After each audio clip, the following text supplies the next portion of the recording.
আসসালামু আলাইকুম, welcome back to my channel. আশা করছি সবাই ভালো আছেন। আমি আলহামদুলিল্লাহ ভালো আছি। ওভেন নেই তাই বলে কি ভালো কেক তৈরি করা যায় না? এই প্রশ্নটা অনেক আপুদের। এছাড়াও কেক তৈরি করলে কেক চুপসে যায়, কেক শক্ত হয়ে যায়, অথবা কেক স্পঞ্জি হয় না। ওভেন না থাকলে কি হোমমেড কেকের বিজনেস করা যাবে না? আজকের ভিডিওতে ভ্যানিলা কেক তৈরির পাশাপাশি এই সকল প্রশ্নের সমাধান আমি আপনাদেরকে দিয়ে দেবো। যারা শখের বশে কেক বানান বা যারা হোমমেড কেক বিজনেস করতে চান, আজকের ভিডিওটি তাদের জন্য অনেক হেল্পফুল। আজকের ভিডিওতে কেক তৈরির পাশাপাশি আরও অনেক টিপস এবং ট্রিক্স থাকছে, যেগুলো দেখলে আপনারা অনেক কিছু জানতে পারবেন, শিখতে পারবেন। তাই ভিডিওটি স্কিপ না করে সম্পূর্ণ ভিডিও জুড়ে সঙ্গে থাকুন। তাহলে চলুন শুরু করা যাক কেক তৈরি করার মূল ভিডিওতে। আজকের ভ্যানিলা স্পঞ্জ কেক তৈরি করার জন্য প্রথমেই শুকনো উপকরণগুলো রেডি করে নেব। এখানে প্রথমেই নিয়ে নিচ্ছি হাফ কাপ পরিমাণ ময়দা, আর নিয়ে নেব 1 চা চামচ বেকিং পাউডার। শুকনো উপকরণগুলো আমি ভালো করে নেড়ে চেড়ে মিশিয়ে নেব। এখানে জাস্ট এই দুটো উপকরণই দেব। এভাবে 2 থেকে 3 বার আমি এই শুকনো উপকরণগুলো চেলে নেব।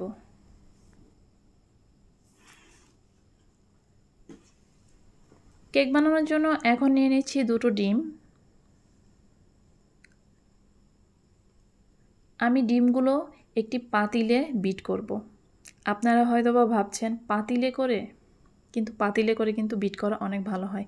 আমার এই পাতিলে ডিম বিট করা অনেক ভালো হয়। ডিমের কুসুম দুটো আমি আলাদা করে নিচ্ছি। যারা নতুন কেক বানাতে গিয়ে অনেক ঝামেলায় পড়েন, অনেক সমস্যার মধ্যে পড়েন, তারা কিন্তু আমার আজকের এই ভিডিওটি ফলো করে কেক বানিয়ে দেখতে পারেন। আশা করি একদম পারফেক্ট একটা কেক বানাতে পারবেন। এখন ডিম দুটো বিট করে নেব। প্রথমে আমি লো স্পিডে ডিম দুটো 1 মিনিটের মতো বিট করে নেব।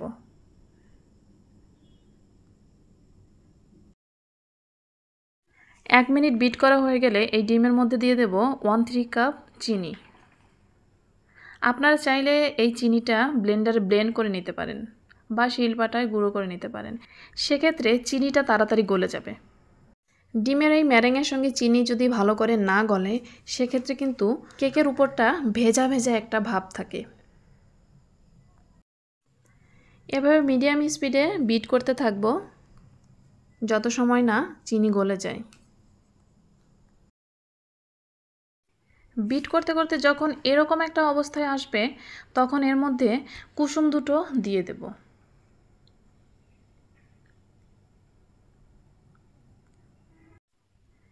ডিমের কুসুম দিয়ে আবারও মিডিয়াম স্পিডে 1 মিনিট মতো বিট করে নেব।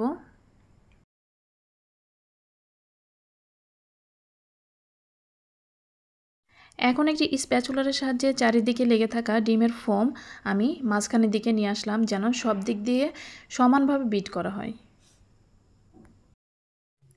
আবারও একটু বিট করে এর মধ্যে দিয়ে দিলাম হাফ চা চামচ ভ্যানিলা এসেন্স।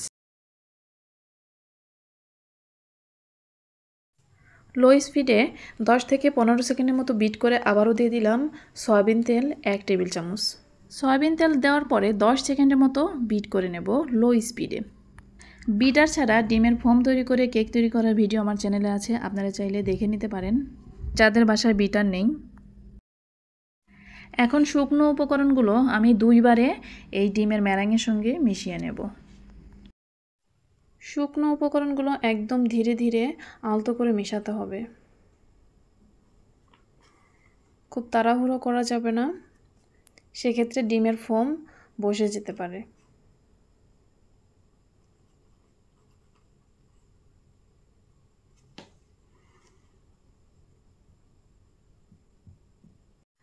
অনেকেই শুকনো উপকরণগুলো মেশানোর সময় তাড়াহুড়ো করেন, যার কারণে আপনাদের এই কেকটা কিন্তু বসে যায় বা শক্ত হয়ে যায়। তাই খুব ধীরে ধীরে একটু সময় হাতে নিয়ে এই ডিমের ফোমের সঙ্গে শুকনো উপকরণগুলো মেশাতে হবে। মেশানো হয়ে গেছে।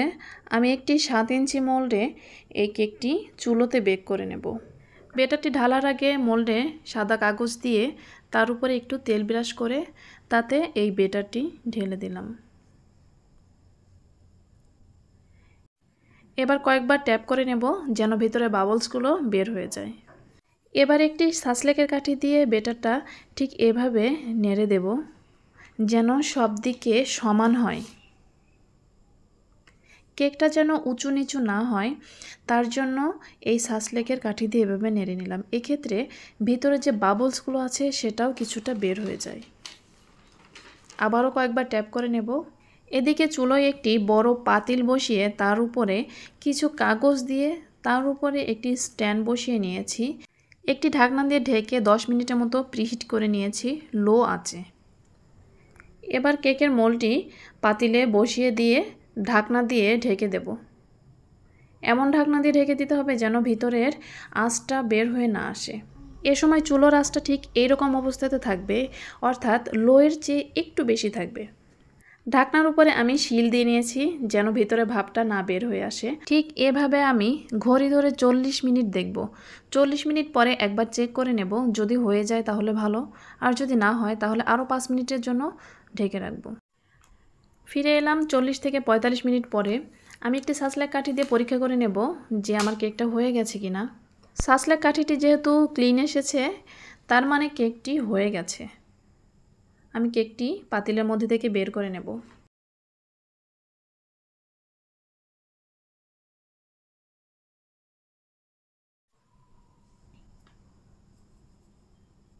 কেকটি গরম অবস্থাতেই কিন্তু মোল্ড আউট করা যাবে না।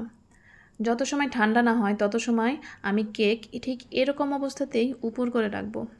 যাদের কেক চুপসে যায় তারা আমার মতো ঠিক এই কাজটি করতে পারেন। সেক্ষেত্রে দেখবেন আপনার কেকটি একটু চুপসে যাবে না। কেকটি ঠান্ডা হওয়া পর্যন্ত অপেক্ষা করব। ফিরে এলাম ঠান্ডা হওয়ার পরে। দেখতে পাচ্ছেন ঠান্ডা হওয়ার পরেও কিন্তু আমার কেক একটুও চুপসে যায়নি এবং উপরে কিন্তু ভেজা ভেজাও হয়নি। তাই যারা ভাবছেন যে ওভেন ছাড়া ভালো কেক তৈরি করা সম্ভব নয়, আমার আজকের ভিডিওটি থেকে অবশ্যই তারা বুঝতে পারবেন ওভেন ছাড়াও অনেক ভালো কেক তৈরি করা যায়। আমার আজকের কেকটা ওভেনে তৈরি করা কেকের চেয়েও একদম পারফেক্ট, এত মজার হয়েছে যেটা আসলে বলে বোঝানো যাবে না। কেকটি ঠান্ডা হওয়ার পরে মোল্ড আউট করে নিলাম।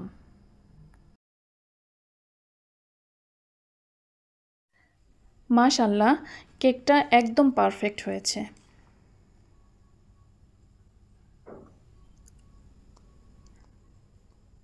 আমার এই ভিডিওটি ফলো করে আপনারা যদি এভাবে তৈরি করেন অবশ্যই ঠিক এরকমই পারফেক্ট একটা কেক তৈরি করতে পারবেন আপনার পরিবারের জন্য বা আপনার হোমমেড কেক বিজনেসের জন্য। এখন এই কেকটিকে আমি 3টি স্লাইসে কেটে নেব। আপনারা কেকের স্লাইসগুলো দেখেই বুঝতে পারছেন কেকটা কতটা সফট আর স্পঞ্জি হয়েছে। আমার চ্যানেলে বিভিন্ন রকমের কেকের ভিডিও আছে, আপনারা চাইলে দেখে নিতে পারেন। Sponge vanilla cake, moist vanilla cake, অনেক ধরনের কেকের ভিডিও আছে, আপনারা চাইলে দেখে নিতে পারেন। এছাড়াও যারা হোমমেড কেক বিজনেস নিয়ে কাজ করতে চাচ্ছেন সেক্ষেত্রেও আপনাদের কেক বিজনেস সম্পর্কে অনেক ধরনের ভিডিও আছে, আপনারা চাইলে দেখে নিতে পারেন। আশা করছি এই ভিডিও থেকে আপনারা একটু হলেও কিছু শিখতে পারবেন, অনেকেই উপকৃত হবেন।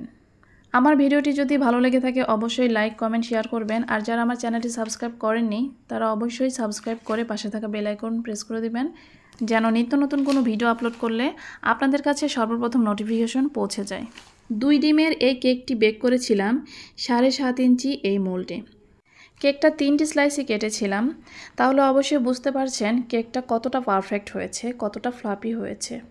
এখন এই কেকটি আমি ফ্রিজে রেখে দেব, যার কারণে আমি কাগজ দিয়ে ঢেকে তারপরে আমি ফ্রিজে রেখে দেব যেন ড্রাই হয়ে না যায়। পরবর্তী ভিডিওতে এই কেকের ডেকোরেশন আপনাদের সঙ্গে শেয়ার করব। ততদিন পর্যন্ত আপনারা সবাই ভালো থাকবেন, সুস্থ থাকবেন। আজকের ভিডিওটি এই পর্যন্তই। আল্লাহ হাফেজ। আসসালামু আলাইকুম ওয়া রাহমাতুল্লাহি ওয়া বারাকাতুহু।